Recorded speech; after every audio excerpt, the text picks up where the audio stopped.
Почитувани, во наредниве неколку минути ќе се навратиме на една малку подзаборавена тема, а тоа е темата попис, кој што се однесува за Македонија, пред се за нас македонскиот народ, кој се наоѓаме надвор од Македонија, без разлика поради која причина, а со кој попис ни е дадена можност да се само попишеме со пријавување како резидентно население. Пред да влеземе во студиово, ја погледнавме страната на Државниот завод за статистика. Бројките кои ги видовме се запрепастувачки, дури и за неверување. На самиот почеток дозволете да ви ги пренесеме бројките на оние свесните кои се пријавиле и само попишале.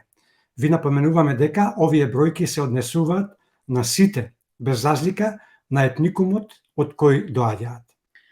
Одиме поред, ќе ви ги пренесеме податоците само во оние земји каде што бројот на пријавени изнесува повеќе од 300.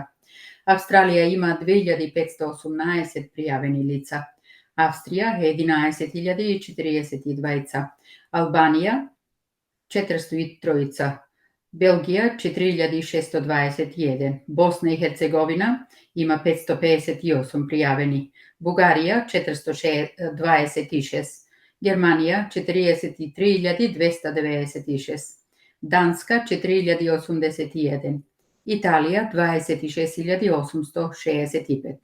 Во Канада има 1688 пријавени, Косово 1151, Норвешка 1947 пријавени, Велика Британија, односно Обединетото кралство, има 2490 пријавени, Словенија 3488, САД 8189 пријавени, Србија 720, Франција 1762, Холандија 995, Хрватска 1482, Чешка 934, Швајцарија 62466 пријавени, Шведска 341 пријавен. Вкупно, заклучно со 19 август, кога последно е ажурирана страницата на Државниот завод за статистика, има 190.470 пријавено или само попишани лица. Почитувани, сигурно се прашувате зошто е ова вака, зошто е мал бројот на пријавени. Од распоредов на бројкиве можам да претпоставам дека поголемиот број од пријавениве е од албанската етничка заедница. Причината ја гледаме во неколку области, а сите се поврзани со факторот човек, односно поединец. Најнапред, дел од одговорноста ќе ја лоцирам кај нас, двајцата овде како водители и уредници на оваа програма. Зошто? Затоа што подолг период оставивме вакуум и не говоревме на оваа тема. Се сеќавате на почетокот кога се донесе одлуката за попис на 21 април, ние од македонски корени секоја емисија говоревме за важноста од пријавување.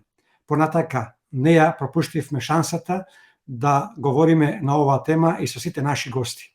Но откако се донесе одлука за одложување на пописот и презакажување за сега во септември, поточно на 5 септември, преоптоварени со други теми кои ги наметнуваше моменталната ситуација креирана од оваа ненародна власт, ја запоставивме оваа тема, што не е за оправдување.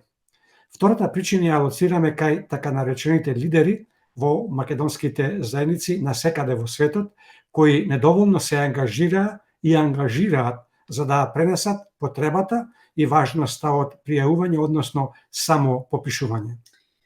Јон има и други причини за малата бројка одзив на пријавени.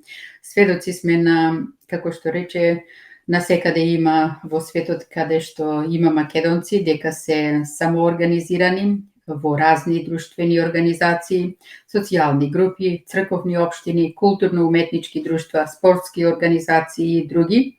И во секоја од овие организации има управни одбори и членство. Затоа одговорноста за вака малиот број на пријавени треба да ја сносат и сите тие кои не презеле никаков чекор правилно да го информираат членството за важноста од пријавување, односно само попишување. Исто така, Пратејќи ги социјалните мрежи, можевме да забележиме дека одреден број на активисти, наместо да го поттикнуваат македонскиот народ кој се наоѓа насекаде во светот, а надвор од Македонија, го заплашуваа промовирајќи ја наметнатата идеја од страна на оваа ненародна власт дека со пријавувањето, односно само попишувањето и помагале на власта на Заев да им ги злоупотребува податоците. Поточно, така речено, плашејќи ги дека ќе биле злоупотребени нивните лични податоци. Токму така, Бети, овде вреди да се напомене и тоа дека опозиционите македонски политички партии потврлија на оваа тема со нивното недоволно промовирање за важноста од пријавувањето и недоволно, би рекол, грижа за нас кои сме надвор од Македонија.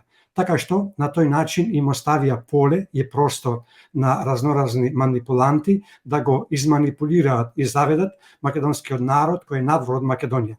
Но и покрај се, јас мислам дека не е се изгубено. Се уште има време.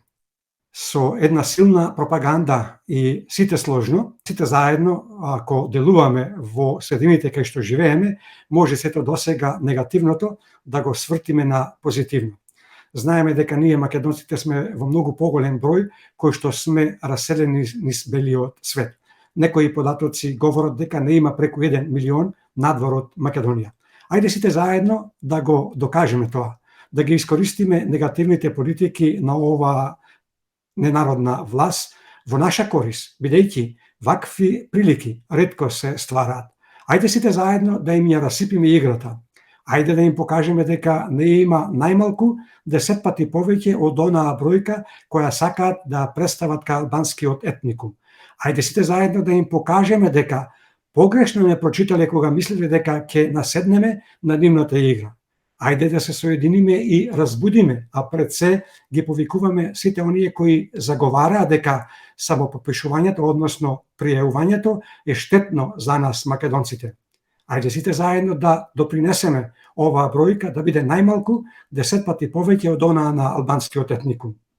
Минатата емисија, почитувани, ние најавивме дека во периодов кој следува ќе се обидиме да разговараме со дел од активистите во македонските заедници, со што еве тука испраќаме и отворена покана за разговор до сите без исклучок, дури како што рековме и оние кои заговараат дека пријавувањето не е добро и дека ќе бидело злоупотребено.